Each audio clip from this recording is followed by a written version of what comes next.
بسم الله والحمد لله والصلاة والسلام على رسول الله وعلى آله واصحابه اجمعین. لومړی خو ټولو هغه څخه زړه له تله مننه کوم چې زموږ چینل یې سبسکرایب کړی دی او تر دې دمه پورې زموږ سره دی. که مو زموږ چینل نه وي سبسکرایب کړی، مهرباني وکړئ سبسکرایب یې کړئ، د بیل آیکون کلیک کړئ تر څو تاسو د نوي ویډیوګانو د پورته کولو څخه باخبره اوسئ.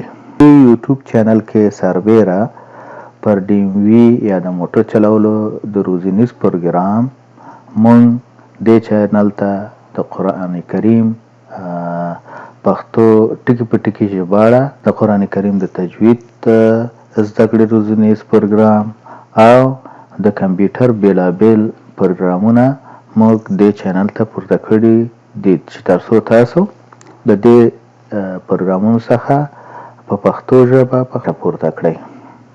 غواړئ چې خپل د خوښې ویډیو د نورو ملګرو سره شریکه کړئ نو مهرباني وکړئ په شیر بټن باندې کلیک وکړئ. تاسو کولی شئ چې دغه ویډیو خپلو ملګرو سره په واتساپ کې، فیسبوک کې، لینکډین کې او داسې نورو پروګرامونو کې شریکه کړئ. د ویډیو د لینک شریکولو لپاره په کاپي بټن باندې کلیک کړئ نو دا لینک به کاپي شي او بیا خپل ملګرو ته په سکایپ، میسنجر یا واتساپ کې واستوئ. تاسو وخت نه لرئ او غواړئ چې وروسته دا ویډیو وګورئ نو په سیف بټن باندې کلیک کړئ. بیا تاسو کولی شئ چې دا ویډیو تاسو وروسته تعقیب کړئ یا وګورئ. کله مو چې یو ویډیو خوښیږي نو د لایک بټن کلیک کړئ. خپل نظر د دې ویډیو په اړه باندې زموږ سره شریک کړئ. نو د کمنټس په برخه کې دلته تاسو کولی شئ چې زموږ سره خپل نظر شریک کړئ. خپل سالم وړاندیزونه د دې کورس د ښه والي لپاره حتما زموږ سره شریک کړئ تر څو د کورس لا پسې ښه شي. عبدالحبیب یوسفزی یم ستاسو په چوپړ کې په متحده ایالاتو کې ټرافیکي علامې پیژندل. اوس راځو یو اتیاومې علامې ته وایي نارو برج. دا علامه یا نښه په دې معنی چې مخکې پل د عادي سړک په نسبت ډیر تنګ دی. موټر چلوونکی باید په یو تنګ پل باندې د موټر چلولو پر مهال له احتیاط څخه کار واخلي. راځو 82مې علامې ته آیس آن برج. دا علامه په دې معنی ده چې په یخه هوا کې پل کنګل دی. پلونه د نورو سړکونو په پرتله په چټکۍ سره کنګل کیږي یعنی یخ یې وخي. نور سړکونو په نسبت پل ډیر ژر یخ وهي. موټر چلوونکي باید له احتیاط څخه کار واخلي کله چې په لوند یا یخ حالت کې په پلونو کې موټر چلوي. راځو 83 علامې ته ون لاین برج. یو لانه پل. دا علامه په دې معنی چې مخکې یو لانه پل دی او یوازې یو ټرافیکي لاین لري. موټر چلوونکی باید چمتو وي چې په پل باندې راتلونکي موټرو ته د لارې حق ورکړي او ورپسې بیا خپله په پل باندې تیر شي کله چې د دوی لپاره خوندي وي. یعنی که چیرته په پل کې موټر وي او تاسو پله ته رسیږئ نو پرېږدئ چې هغه د پل نه راواوړي او بیا تاسو واوړئ.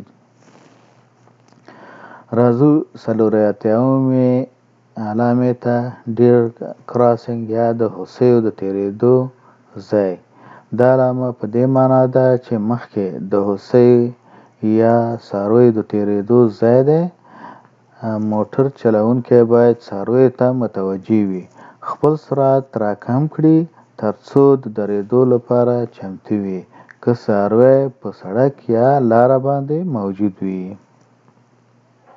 دا علامه زیاتره په داسې برخو کې لګېدلې چې هلته ځنګلونه یا دښتې یا بوټي زیات وي نو په هغې کې دا مخکې د هوسیو د تیریدو د ځای څخه دا لګېدلې وي. راځو 85مې علامې ته فایر سټیشن یا د اطفایي مرکز یا دفتر. دا علامه یا نښه په دې معنی ده چې دلته د اوروژنې یا اطفایې مرکز دی. موټر چلوونکی باید د اوروژنې موټر ته متوجه اوسي. دا ډول موټرې په ناڅاپي ډول سړک ته راننوځي په بیړه کې وي، نو موټر چلوونکی باید په دې ساحه کې د اضافه احتیاط څخه کار واخلي ترڅو د حادثې یا د ځنډ سبب نشي. راځو شپږ اتیاومې علامې ته یا نښې ته. سلیپري وین ویټ، ښویېدونکی څه وخت چې لوند وي. دا سړک دا علامه چې تاسو ګورئ دا ټرافیکي علامه په دې معنی چې مخکې سړک په لنده آب و هوا کې د ښویېدونکی دی. مثال چې دغه هر کله چې دا علامه تاسو ګورئ که چېرته هوا لمده وي یا هوا یخه وي، شپه تېره شوې وي، سهار وخته تاسو ځئ، نو په دې حالت کې مثال دا ځای ښویېدونکی دی او تاسو باید د اضافه احتیاط څخه کار واخلئ. او دلته مثال مخکې د دې نه چې دې ځای ته ورسېږئ یا دې سیمې دې ساحې ته ورسېږئ خپل سرعت راکم کړئ. موټر چلوونکی باید په ځانګړې توګه په لندبل شرایطو کې د موټر سرعت راکم کړي او د بل موټر پسې ډیره تعقیبي فاصله وساتي. راځو اووه اتیاومې علامې ته. نو پاسینګ زون، دلته یعنې مخکې کېدل منع دي یا مخکې کېدل خطرناک دي، خوندي نه دي. دا علامه په دې معنا ده چې په دې ساحه کې د بل موټر څخه مخکې کېدی نشئ، ځکه چې راتلونکی موټر تاسو ته په سمه توګه نه ښکاري او کېدای شي چې د ټکر یا حادثې سبب شي.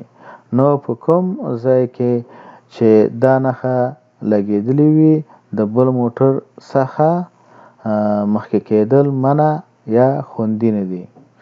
راځو اته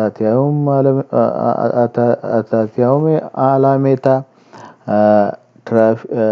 ټرافیک سیګنال اهیډ، دا نښه یا ټرافیکي علامه په دې معنا ده چې مخکې راتلونکي ټرافیکي څراغ یا څراغونه دي.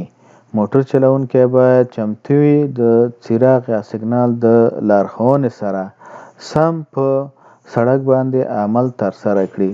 یعنې که څراغ شین وي حرکت وکړي او که سور وي نو ودرېږي ترڅو څراغ شین شي. یعنې څراغونه چې دلته لګېدلي وي د هغې څراغونو سره هماغسې عمل وکړي. یعنې کله که څراغ شین کېږي نو دوی حرکت وکړي، که چې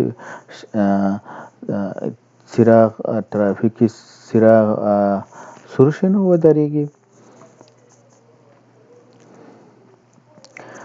راځو نهه اتیاومې علامې ته. بایسکل وارنینګ، دا علامه تاسو ته د بایسکلو په اړه خبرداری درکوي. بایسکلونه ممکن د سړک په اوږدو کې وي یا تیریږي. بایسکلونه د موټرو په شان ګڼل کېږي او موټر چلوونکی باید په سړک کې د دوی حق ته درناوی وکړي. لکه څنګه چې یو موټر په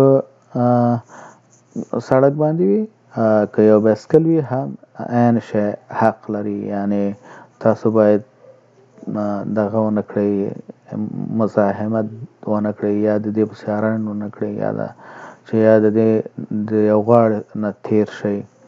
نو تاسو باید حق د اولیت بایسکل ته ورکړئ. راځو نویمې علامې ته.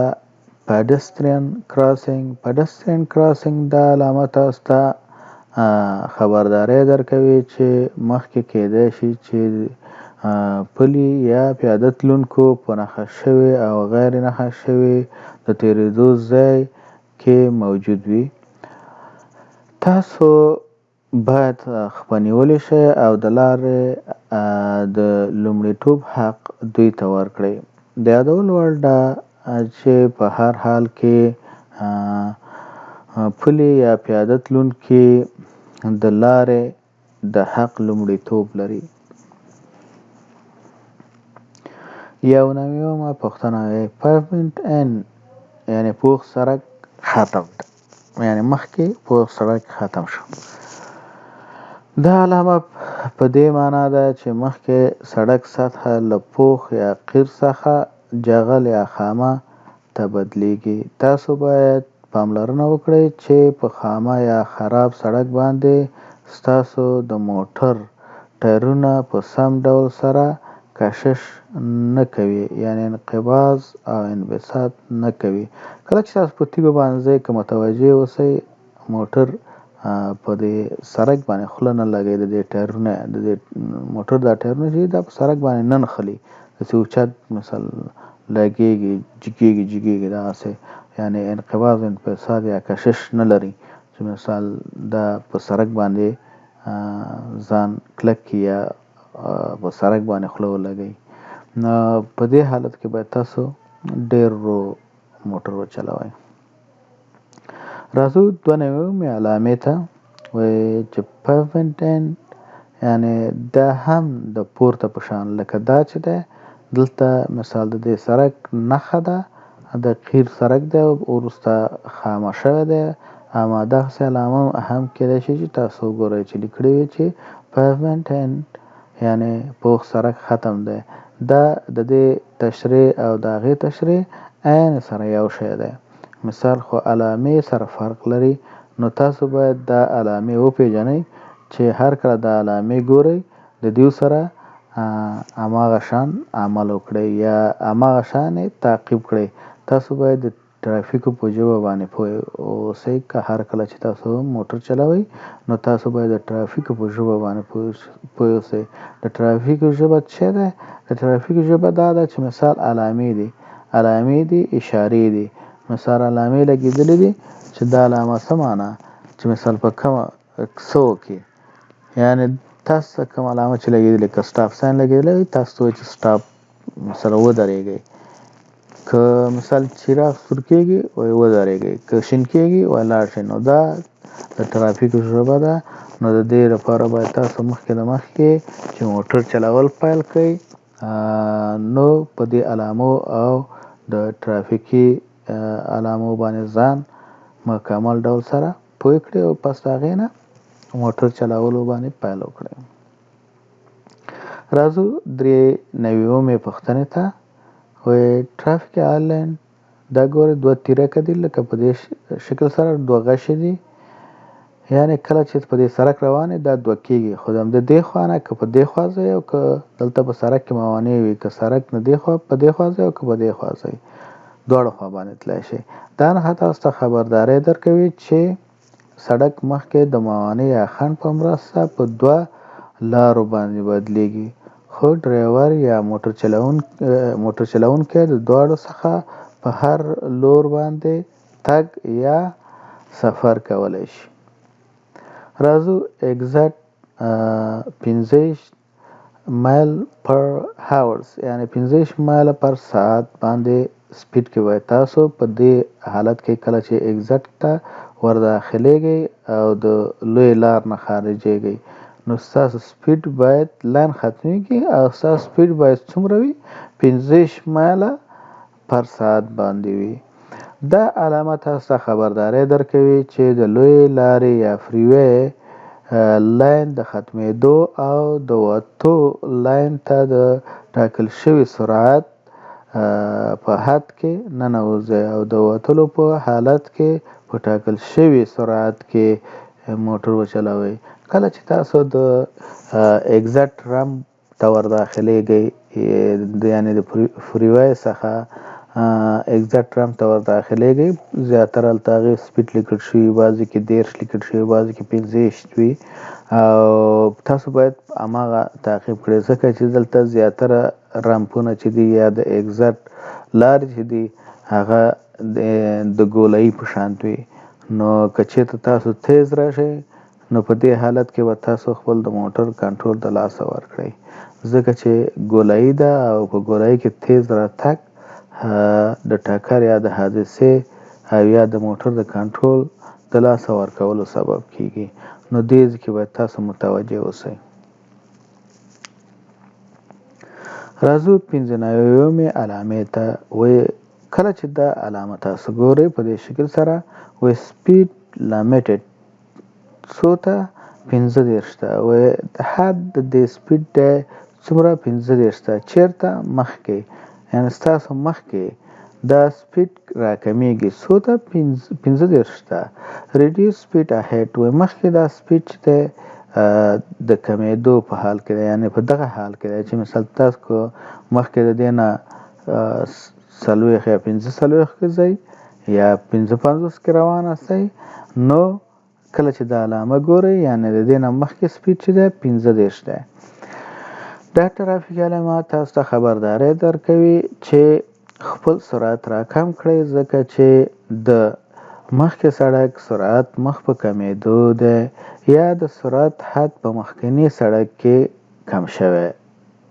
موټر چلونکی باید خپل سرعت د زړول شوي سرعت حد سره برابر کړي یعنې که دا 15 وي نو 15 سره برابر کړي که 40 وي 40 سره که 25 وي د 25 سره کم حد چې زړول شوی وي په همغه حد باندې تاسو کیدای شي چې مثال دا په دې معنا نه ده که چېرته تاسو په داسې شکل سره علامه ګورئ نو دا به 15 وي تاسو به دې نمبر ته ګورئ دلته نمبر ته وګورئ چې 15 دی که 25 دی نو په هغه اندازه به خپل سپیډ برابروئ. اوس راځو 96مې علامې ته وایي لو شولډر. لو شولډر دا په دې معنا چې د سړک غاړه چې ده د سړک د موټر چلولو سطح څخه ټیټه ده. دا علامه تاسو ته خبرداری درکوي چې مخکې د سړک غاړه د اصلي سړک د برخې څخه ښکته یا ټیټه ده. موټر چلونکی باید د غورځېدو تمه وکړي که چیرې دوی د سړک د تګ اصلي برخه پرېږدي او ممکن چې د خپل موټر کنټرول هم د لاسه ورکړي. یعنې که چیرته تاسو دا علامه ګورئ دا په دې معنا ده چې د سړک غاړه مخکې چې ده غاړه یې ټیټه ده د څه شي نه د سړک د اصلي برخې نه کم برخه کې چې تاسو موټر چلوئ نو تاسو باید احتیاط وکړئ د احتیاط څخه کار واخلئ او باید د سړک غاړې ته ورښکته نه شئ یا ونه غورځېږئ چې مثال د حادثې سبب بشي او یا به خپل د موټر کنټرول د لاسه ورکړئ. راځو 99م علامې ته وایي صاف شولډر. دې ته زیاته تشریح ما لیکړې ده او تشریح مې کړې چې دا علامه په کتاب کې هم نشته او په هغه چیټ شیټونو کې چې موږ یې کاروو په هغې کې هم نشته خو دا د یو کس لخوا نه چې هغې هلته په DMV کې امتحان ورکړی و او هغې ما سره شریک و چې دغسې یو سوال یې زما نه وکړو. دا عین ورته لکه د مخکې علامې غوندې لکه مخکې چې هغه علامه موږ تشریح کړه لکه دا علامه د دې علامې او د دې علامې ترمنځ تقریبا دومره فرق نشته چې مثال دغه کیدای شي دلته لیکلي چې لو شولډر خو دلته چې لیکلي چې مثال سافت شولډر. نو دلته زیاتره د DMV کې چې ستاسو نه پوښتنه کوي یا د DMV ټسټ کې پوښتنه کوي نو په دې کې زیاتره خلک تیروزي. راځو د دې علامې تشریح ته دې ته باید متوجه اوسئ چې مثال دا زیاتره چې کسان چې امتحان ورکړی دا پوښتنه ورته راغلې ده د دې علامې پوښتنه یعنې دا علامه یې ورته نه ده ښودلې خو پوښتنه درته راغلې چې صاف شولډر. صاف شولډر مثال دا سړک دی وایي چې سړک غاړې ته یا سړک سره په اوږدو کې دا غاړه نرمه ده تاسو څه کوئ تیز ځئ ورو ځئ ودرېږئ څه کوئ. مثال دا علامه دا سوال زیاتره یعنې چې ما سره د څوک چې دا کورس تعقیبوي دوی ما سره شریک کړی دی چې مثال دغې دپاره یو څه وضاحت ورکړم. نو دا د دې لپاره ما دا علامه را پیدا کړې او د دې لپاره مې وضاحت په مکمل ډول سره لیکلی دی.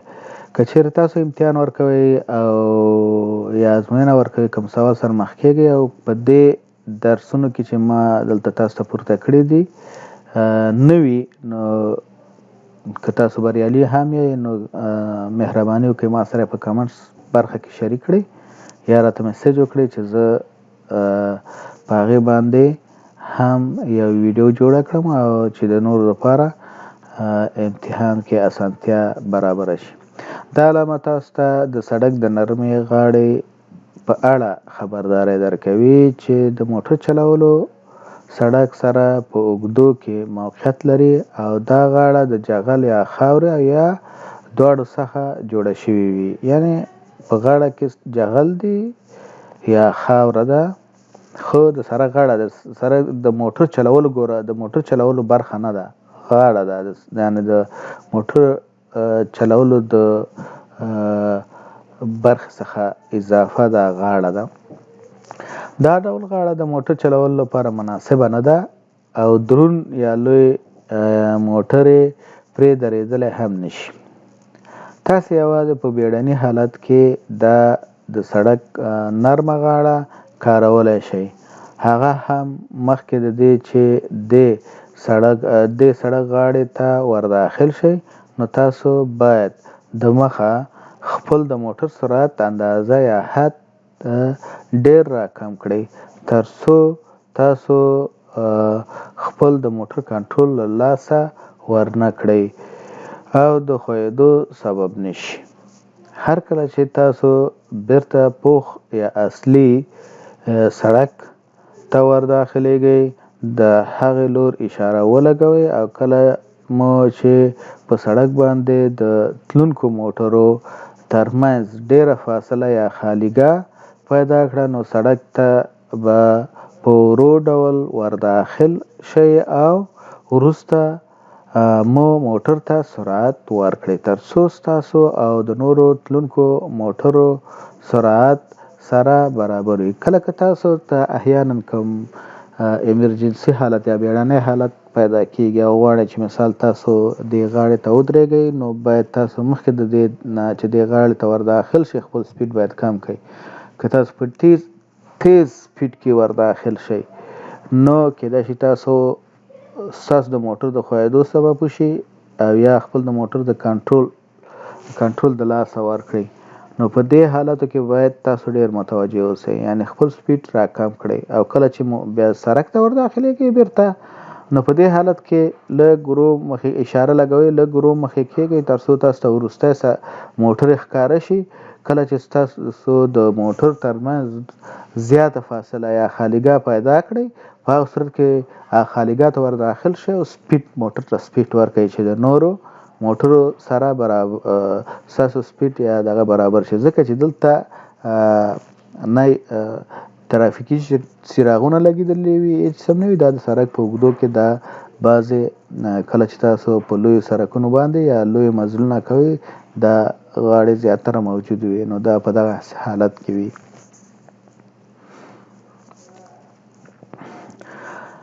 اته نوې پوښتنې ته راځو. ډاون هیل سلوپ کله چې چړۍ نه تاسو کوزیږئ مخ په ځوړندي باندې داسې لاندې کوزیږئ دا ټرافیکي علامه تاسو ته خبرداری درکوي چې راتلونکې لار مخ لاندې لور ته چړۍ دی. موټر چلونکی باید تعقیبي واټن یا فاصله زیاته کړي او سرعت هم راکم کړي تر څو د حادثې څخه مخنیوی وشي. په دې حالت کې باید تاسو زیاته فاصله ولرئ. که چیرته ودرېږئ هم د بل موټر سره زیاته فاصله باید ولرئ. که احیانا هغه موټر یا د هغې نه مخکې موټر خراب شي شاته باید دومره اندازه فاصله وي چې هغه ریورس یا په شا راشي او بیا مخته وځي. او بل په دې ځای کې د موټر کنټرول یا بریک کول هم زیات فاصلې ته اړتیا لري. که تاسو بریک په عادي سړک باندې نیسئ ډېر ژر به ودرېږي او که په دې چړۍ باندې بریک نیسئ نو یو څه اندازه به دا مخکې ځي، نو تاسو باید د بل موټر پسې تعقیبي فاصله زیاته پرېږدئ. هر کله چې تاسو دا علامه ګورئ او دې ساحې ته ورداخلېږئ او یا دې چړۍ ته یا دې مخ په لاندې ځوړندې ځي ته ورداخلېږئ. اوس راځو دې علامې ته راځو. دا علامه چې ده لا کلیرنس، دا علامه زیاتره په پلونو باندې لګېدلې ده او تونلونو باندې زیاتره دا علامه لګېدلې وي چې مثال د دې اندازه یا جګوالی دومره دی، په دې اندازه دی. دا نښه تاسو ته خبرداری درکوي چې د سړک پر سر د پل جګوالی 14 فوټه څخه کم دی. که چیرې ستاسو د موټر لوړوالی د 14 فوټو او 6 انچو څخه لوړ وي یا د بلې زړول شوې اندازې څخه لوړ وي، نو تاسو باید د دې پل لاندې تیر نشئ او د تګ لپاره یوه بله لاره وکاروئ، ځکه چې د دې پل یا تونل جوړښت ستاسو د موټر لپاره خورا ټیټ دی او ستاسو موټر په خوندي ډول سره تیریدلی نشي. راځو سلمې پوښتنې ته. سلمه پوښتنه یعنی فالن راک، دا ټرافیکي علامه تاسو ته خبرداری درکوي چې کېدای شي د سړک په سطحه لویه ډبره یا تیږه موجوده وي. موټر چلوونکي باید متوجه اوسي او چمتو اوسي چې په خوندي ډول سره د موجوده خنډ شاوخوا تیر شي یا حرکت وکړي. راځو اوس 101مې پوښتنې ته. بمپ یعنی دغسې یو جمپ وي په سړک باندې، دا د دې نه مخکې لګېدلی وي یعنی مخکې جمپ دی. که دا کېدای شي چې مثال د پلاستیکي شکل وي او یا کېدای شي چې سیمنټي وي، کېدای شي د قیر په واسطه اچول شوی وي، خو هموار مایل غوندې جمپ وي یعنی دا د جمپ نه مخکې دا علامه لګېدلې وي. دا علامه تاسو ته خبرداری درکوي چې مخکې په سړک باندې یو جمپ یا مایله پوله ده. خپل د موټر سرعت راکم کړئ او دواړه لاسونه مو د موټر په شترنګ باندې کېږدئ چې د خپل موټر کنټرول له لاسه ورنه کړئ. د دې هر کله چې دا علامه ګورئ تاسو باید خپل سپیډ راکم کړئ، حتی تر دې چې د دې لاندې لیکل شوي چې ستاسو سپیډ باید 15 پورې یعنی 15. دا زیاتره د اوسېدلو یا استوګنځي کې یا ریزیډنشل ایریا کې دا لګېدلی وي او یا کاغه ساحو کې تجارتي ساحو کې دا علامه لګېدلې او مخکې داسې جمپونه وي، نو تاسو سپیډ باید 15 وي چې په دې باندې اوړئ. نو د دې سپیډ باید راکم کړئ. که چېرته په ټیټ سپیډ لاړ شئ نو په دې جمپ ولګېږئ، تاسو طبعا د خپل موټر کنټرول د لاسه ورکوئ او شاوخوا ته چېرته د اوسېدو یا استوګنې ساحه وي، موټر یې کېدای شي سړک په سر ولاړ وي او د بل موټر سره تصادم یا حادثه وکړئ. راځو 102مې علامې ته. دلته لیکلي چې ډمپ، هغه بمپ دا ډمپ، دا دغسې یو ځای دی چې مثال سړک دی، د دې خوا نه سړک جګ دی داسې روانې او هلته بیرته سړک جګ شوی داسې لکه دلته لکه لښتې غوندې، لښتې په شان باندې دا ځای دی چې مثال په دې ځای کې تاسو راځئ، که تیز راشئ نو دلته د حادثې سبب کېږي خپل د موټر د کنټرول، ځکه چې ډېر تیز راشئ نو موټر ټوپ کوي داسې په دې شکل سره سیده نه دی که نه، دا ځای چې دی ټیټوالی لري. لکه دې موټر ته تاسو متوجه شئ، مثال دلته سړک جګ دی، داسې راغلی دی په دې شکل سره دا سړک، دا موټر باید په ورو سپیډ کې راشي، دلته دا بیرته جګ شوی دی. نو کله په سیلابونو کې سیلابونه راشي د دې ټول ځایونو اوبه دلته راځي، نو د سیلابونو په حالت کې یا کله چې اوبه موجودې وي په دې کې تیریږئ مه، یعنې ځکه که تیریږئ نو کېدای شي چې ستاسو موټر اوبه له ځان سره ویوسي. دا علامه تاسو ته خبرداری درکوي چې مخکې په سړک کې ټیټ ځای دی سرعت مو راکم کړئ او دواړه لاسونه مو د موټر په شترنګ باندې کېږدئ چې د خپل موټر کنټرول لاس ورنه کړئ او راتلونکي ټیټوال ته متوجه اوسئ. په سیلابونو کې په داسې ځای کې تګ مه کوئ ترڅو د خطر سره مخامخ نشئ. په سیلابونو کې په دې ځایونو کې به تګ نه کوئ ځکه چې اوبه راځي، بارانونه وي، اوبه دلته ټول دیز ته راجمع کېږي او په دیز باندې روانې وي دا اوبه، یعنې د دې خوا نه سړک جګ دی، د دې خوا نه سړک جګ دی. کېدای شي د بعضې ځایونو کې خوړونه وي، د خوړونو لپاره دا ځای جوړ شوی وي او د خوړ اوبه کله چې خوړونه راوځي د غرونو نه یا د ځنګلونو نه اوبه راځي نو ټول په دې ساحې باندې. په دې کې باید تاسو متوجه اوسئ ځکه تاسو دا فکر ونه کړئ چې دا ځای ولا ټیټ به وي او دا خوا هم جګه ده اخوا هم جګه ده او که په دې کې اوبه روانې نو دا هلته ډېر معمولي دغه ټیټوالی تاسو څخه حالا دا چې دا ځای به ډېر ژور وي، ټیټ به وي او اوبه به ډېر تیز روانې وي. په دې حالت کې به تاسو سیلاب اوبه ځان سره ویسي او یا دلته زیاتره په سیلابونو کې شګه او جغل را جمع کېږي. کله چې تاسو تېرېږئ نو ستاسو موټر په دې کې نښلي چې ونښته نو بیا نو هم اوبه وي هم د ښکته کېدل سخت وي د موټر څخه. که ښکته کېږئ اوبه دې وړي او که نه ښکته کېږي نو دلته به شګه را جمع کېږي او اوبه به راځي او د اوبو سره بس تاسو به د خوړ منځ ته غورځېږئ، د اوبو منځ ته غورځېږئ. اوس راځو 103 علامې ته وایي سکول زون، یعنې که هر کله چې تاسو دا علامه ګورئ یعنې دا د سکول ساحه ده یا د مکتب ساحه ده یا د ښوونځي ساحه ده. دا علامه موټر چلوونکو ته خبرداری ورکوي چې تاسو د ښوونځي په ساحه کې یاست. تاسو باید د ماشومانو او پیاده تلونکو لپاره متوجه اوسئ او خپل د موټر سرعت مو راکم کړئ ترڅو د حادثې څخه مخنیوی وشي. هر کله چې تاسو د مکتب ساحې ته داخلېږئ هلته اولا خو هغې ته هغه اندازه د سپیډ لیکلې وي خو تاسو باید متوجه اوسئ په ډېر ورو سپیډ کې ځئ او دې ته متوجه اوسئ ځکه چې ماشومان یو ځل منډه کوي، یعنې سړک ته نه ګوري او یو ځل منډه کوي. کله چې منډه کوي د موټر کنټرول بیا سخت وي نو بیا کېدای شي د حادثې سبب شي. نو که خیر کې سړی احتیاط وکړي که یو دقیقه وروسته یو ځای ته رسېږي دا ښه دی چې یو ځای ته نه رسېږي، یعنې یو حادثې سبب کېږي او بیا هغه ځای ته رسېدل مشکل کېږي.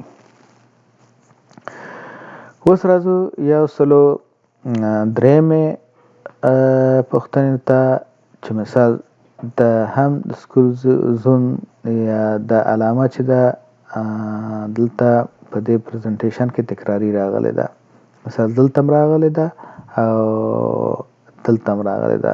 خو راځو 104 پوښتنې ته. 104 پوښتنې ته راځو سکول کراسینګ. دا علامه په دې معنا ده موټر چلوونکی د مکتب زده کوونکو تېرېدو لار ته رانږدې کېدونکی دی. موټر چلوونکی باید خپل د موټر سرعت راکم کړي او زده کوونکی او نورو پلي تلونکو ته متوجه اوسي. یعنې کېدای شي چې شاګردان دا هغه ساحو کې لګېدلی وي چې په دې کې دلته مثال د ماشومانو یا د پلي تلونکو د تېرېدو ځای وي او اخواته مکتب وي، یعنې دې ځای کې مکتب ته یا ښوونځي ته شاګردان یا نور پلي تلونکي تېرېږي یا د تېرېدو په حال کې وي. نو دې ته تاسو باید متوجه اوسئ او خپل سپیډ باید راکم کړئ. راځو پلای ګراوند ایریا، دا د لوبو میدان دی. مثال هر کله چې دا ګورئ، مثال دا علامه ګورئ، په دې علامه یعنې سیسه علامه چې ده مثال په دې کې دا علامه چې ګورئ دلته د لوبو میدان دی. دا علامه موټر چلوونکي ته خبرداری ورکوي چې تاسو د ماشومانو د لوبو میدان ته د نږدې کېدو په حال کې یاست. تاسو باید د سړک په اوږدو کې ماشومان ته اضافي توجه ولرئ چې ترڅو ماشومان یا کوچنیان په ناڅاپي ډول سره ستاسو د موټر مخ ته رامنډه نه کړي او د حادثې سبب نشي. هر کله چې کوچنیان لوبه کوي یا لوبې کوي په میدان کې یا توپ کوي یا نور هر څه لوبه چې کوي وي، نو دوی متوجه نه وي. دوی په خپل د دوی ذهن ټول په هماغه د لوبې په اړه باندې مصروف وي. یا که فوټبال کوي مثال فوټبال ته مصروف وي، که نور کرکټ کوي کرکټ ته مصروف وي. کله چې توپ سړک ته راځي نو یا بل د دیو د لوبې وسیله سړک ته راځي، دیو په یو ناڅاپي ډول سره رامنډه کوي پرته د دې چې سړک کې وګوري موټر به. نو تاسو مخکې نه باید د دې توقع وکړئ چې دا ماشوم یا دا لوبې کوونکی چې هر څوک وي په ناڅاپي ډول که دا غټ وي که وړوکی وي په ناڅاپي ډول به رامنډه کوي. نو په دې ساحو کې باید تاسو د ډېر احتیاط څخه کار واخلئ او متوجه اوسئ، ځکه په دې وخت کې د دوی ذهن د خپل لوبو سره مصروف وي او سړک ته دومره پام نه کوي او په یو ناڅاپ ډول سره رامنډه کوي. نو بیا به دا د حادثې سبب شي یا به د حادثه مخته راشي. راځو ریل روډ کراسینګ. د ریل روډ علامه، یعنی که دا علامه تاسو ګورئ آر دېخوا لیکل شوی، آر دېخوا چلیپا ده او مثلا سرکل علامه یا دایره‌ای علامه. هر کله چې داسې دایره‌ای علامه یا ګرد علامه ګورئ، دا په دې معنا ده چې مخکې یعنی تاسو د ریل د تېرېدو ځای ته رانږدې کېدونکي یاست. نو په دې حالت کې باید تاسو خپل سپیډ، که هغه سپیډ اندازه لیکل شوي او که نه وي لیکل شوي، تاسو باید هغه خپل سپیډ راکم کړئ، حتی 15 ته راکم کړئ. دا علامه تاسو ته خبرداری درکوي چې تاسو د اورګاډي د تېرېدو ځای یا پټلیو ته نږدې کېدونکي یاست. تاسو باید خفه نیولی شئ او د اورګاډي لپاره وګورئ. که اورګاډی یا ریل موجود وي نو د لارې حق هغوی ته ورکړئ. په هغه وخت کې تاسو حرکت وکړئ چې ستاسو لپاره خوندي وي یا اورګاډی په سړک باندې موجود نه وي. نو په دې حالت کې تاسو کولی شئ تېرېدای شئ. تاسو باید پټلۍ دواړه خواته، مثال دې خوا وګورئ دې خوا وګورئ. بعض ځایونو کې مثال پټلۍ اندازه زیاته وي، 2 3 4 5 یا دا ټرکس زیات وي، نو تاسو باید ښه ځان مطمئن کړئ وروسته د هغې نه په اورګاډي پټلۍ باندې واوړئ. یعنی که چېرته دا سړک په منځ باندې وي او تاسو په هغې باندې تېرېږئ نو تاسو باید واوړئ. هېڅکله هم د اورګاډي په پټلیو باندې موټر مه دروئ. که چېرته مثال اورګاډي پټلۍ وي او اخواته موټر ولاړ وي او ځای نه وي، نو اورګاډي پټلۍ ځای خالي وي، تاسو په هغې ځای باندې موټر مه دروئ، ځکه چې بیا تاسو خپل موټر نشئ لرې کولی او دا د حادثې حتی د مرګ سبب کېږي. نو تاسو باید د اورګاډي د پټلۍ څخه دې خوا ودرېږئ، حتی که اشاره شنه وي او انټرسیکشن بند وي مخکې او دې خوا د اورګاډي پټلۍ موټر ولاړ وي، تاسو کوښښ مه کوئ چې مثال د اورګاډي پټلیو په سر باندې ودرېږئ یا حرکت وکړئ هلته. نو دې ته باید متوجه اوسئ. اوس راځو دلته د نورو لاندې علامو ته. عین شی مثال که چېرته دا علامه تاسو ګورئ او یا دا علامه ګورئ، ریل ګاډ کراسینګ، د دې عین شی وضاحت ده، عین شی تشریح ده. لکه دا علامه دا یعنی په دې معنا ده چې د اورګاډي لار ده. ځینې علامې د اورګاډي د ریل د پټلیو په مخکې درس کې هم تشریح شوي چې هغه ریګولاریټیسیان یا د تنظیم علامې دي چې په هغې کې هم د تشریح شوي. دا د مثل اختیاریه یا د خبرداري علامې دي، په دې کې هم دا تشریح شوي دي قسمونه د اورګاډیو د علامو چې مختلف لګېدلي. اما په کتاب کې دومره علامې نشته چې مثال لکه تاسو چې دومره علامې دلته تشریح کړي دي، ځینې علامې نورې هم پاتې دي چې هغه هم تاسو ته باید تشریح کړم چې مثال د کار د ساحې ځینې علامې پاتې او نورې معلوماتي علامې پاتې دي چې هغه هم باید تاسو تشریح شي او تاسو باید ځان په دې علامو باندې پوه کړئ کله چې تاسو د امریکا په متحده ایالاتو کې موټر چلوئ. دا علامې چې مثال په ټول امریکا کې یعنی یو معنا لري، کېدای شي په ځینو سټیټونو کې که کوم یو علامه فرق ولري نو زیاته شوي وي، یعنی د هغې د خوند زیات شوي. نور د علامې عین معنا د امریکا په متحده ایالاتو کې لري. اوس راځو دا دوه خو مو وپېژنو چې د ریل ګاډي لپاره دي. تشریح عین د پورته تشریح په شان ده. اوس راځو دوه نور ته.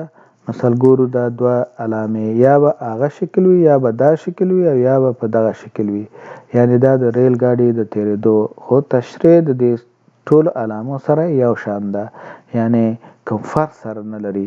تاسو هر کله چې دا علامې ګورئ یعنی دا په دې معنا ده چې د اورګاډي یا ریل ګاډي د تېرېدو ځای دی، یعنی په دې کې ریل ګاډي او اورګاډي تېرېږي. تاسو خپل سپیډ را کم کړئ او اورګاډي یا ریل ګاډي ته متوجه اوسئ. مننه چې تر دې دمه زما سره وئ.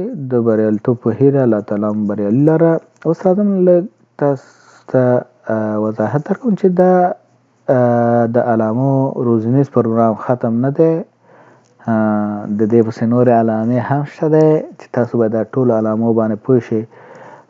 په کتاب کې ډېرې کمې علامې دي چې مثال هغه هلته ذکر شوي، هغه همدې لپاره چې ستاسو د پوهاوي دپاره، نو وروسته بیا تاسو باید په نورو علامو باندې پوه شئ. نو دا علامې باید تاسو زده کړئ مخکې د دې نه چې تاسو موټر چلول پیل کړئ. نو ستاسو په ګټه دي.